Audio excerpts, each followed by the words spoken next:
এসো একসাথে মোরা দেশ গড়ি এই স্লোগানে রাজধানীর বিএমএ অডিটোরিয়ামে অনুষ্ঠিত হল বাংলাদেশ আম জনগণ পার্টির কেন্দ্রীয় আহ্বায়ক কমিটির পরিচিতি সভা। কোরআন তিলাওয়াত দিয়ে শুরু হয় সভার আনুষ্ঠানিকতা, পরে জাতীয় ও দলীয় সঙ্গীত পরিবেশন করা হয়। দিনব্যাপী আয়োজনের প্রথম সেশনে কেন্দ্রীয় আহ্বায়ক কমিটির ২৯৭ জন সদস্যকে ফুল দিয়ে বরণ করে নেন দলের আহ্বায়ক ড রফিকুল আমিন ও সদস্য সচিব ফাতেমা তাসনিম।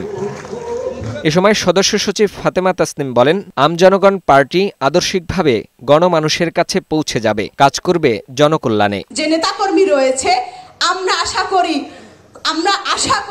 50% ভোট আমরাই কাটব এবং আগামী সরকার গঠনে পিআর পদ্ধতি ছাড়া কোনো উপায় নেই। উদ্বোধনী বক্তব্যে দলের নেতাকর্মীদের উদ্দেশ্যে ড রফিকুল আমিন বলেন, পরিবার সহ দেশের মানুষের কাছে প্রত্যেককে যোগ্য নেতা হিসাবে প্রমাণ করতে হবে। আপনি প্রমাণ করেন আপনি একজন যোগ্য বাংলাদেশী নাগরিক। আপনাকে নিয়ে পত্রপত্রিকা লেখা হোক, আপনাকে নিয়ে হইচই হোক, আপনাকে নিয়ে অনুষ্ঠান হোক, আপনাকে নিয়ে যে এলাকায় আপনি বাস করেন সেখানে আপনার সমাজের লোকেরা যেন আপনাকে নিয়ে গর্ববোধ করতে পারে। রফিকুল আমিন বলেন, দেশকে এগিয়ে নিতে হলে দীর্ঘমেয়াদের পরিকল্পনা প্রয়োজন। সৎ ও যোগ্য নেতৃত্বের মধ্য দিয়ে দুর্নীতিমুক্ত বাংলাদেশ গড়ার লক্ষ্য নিয়ে এগিয়ে যেতে হবে। আমাদের দেশের মূল সমস্যা হচ্ছে কিন্তু পরিকল্পনা, অবকাঠামো, দুর্নীতিপরায়ণ শাসন ব্যবস্থা। আইনের শাসন বলতে কিছুই নেই। তাই আমরা এগুলোকে প্রতিষ্ঠা করার জন্য আজকে নিজের দেশকে গড়ার জন্য নিজের হাতে দায়িত্ব নিতে চাই। এ সময় আম জনগণ পার্টির লক্ষ্য উদ্দেশ্য বাস্তবায়নে কাজ করার অঙ্গীকার করেন আহ্বায়ক কমিটির সদস্যরা। আমাদের এই ঐক্য যদি আমরা ধরে রাখতে পারি, আগামী সামনে যে নির্বাচন আসছে এই নির্বাচনে ইনশাআল্লাহ একটা ম্যাজিক দেখাবে ইনশাআল্লাহ বাংলাদেশ আম জনগণ পার্টি ইনশাআল্লাহ। পিআর সিস্টেমে যদি হয় আপনারাই প্রথম পর্যায়ে যাওয়া সম্ভব, কারণ এখানে যারা রয়েছেন তারা যে ট্রেনিং করাতে পারেন বাংলাদেশের কোনো রাজনীতিতে এই ধরনের ট্রেনিং করাইতে পারে না।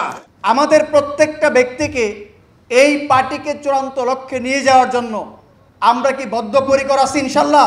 পথে প্রান্তরে আম জনগণ কাছে তাদের দুঃখ দুর্দশার কথাগুলা বাস্তবায়নের জন্য যারা কাজ করবে, আজকের এই আলোচনার মাধ্যমে সেই চেতনাটা আসবে ইনশাআল্লাহ।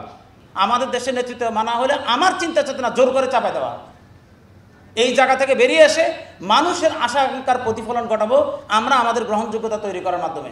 বিকেলে দ্বিতীয় সেশনে অনুষ্ঠিত হয় প্রতিনিধি সম্মেলন। এতে আইনের শাসন ও ন্যায় বিচার পুনর্বাসন ও কর্মসংস্থান, নারী মর্যাদা ও অধিকার, শ্রমিকের ন্যায্য মজুরি, দুর্নীতি ও বৈষম্য উচ্ছেদ সহ ২৭ দফা ইশতেহার তুলে ধরেন দলের আহ্বায়ক। ড রফিকুল আমিন বলেন, দেশকে বৈষম্যহীন, ন্যায়ভিত্তিক, মানবিক ও গণতান্ত্রিক রাষ্ট্রে রূপান্তর করাই লক্ষ্য আম জনগণ পার্টির। আসলে আমরা সবাই মিলে একসাথে দেশ গড়ি।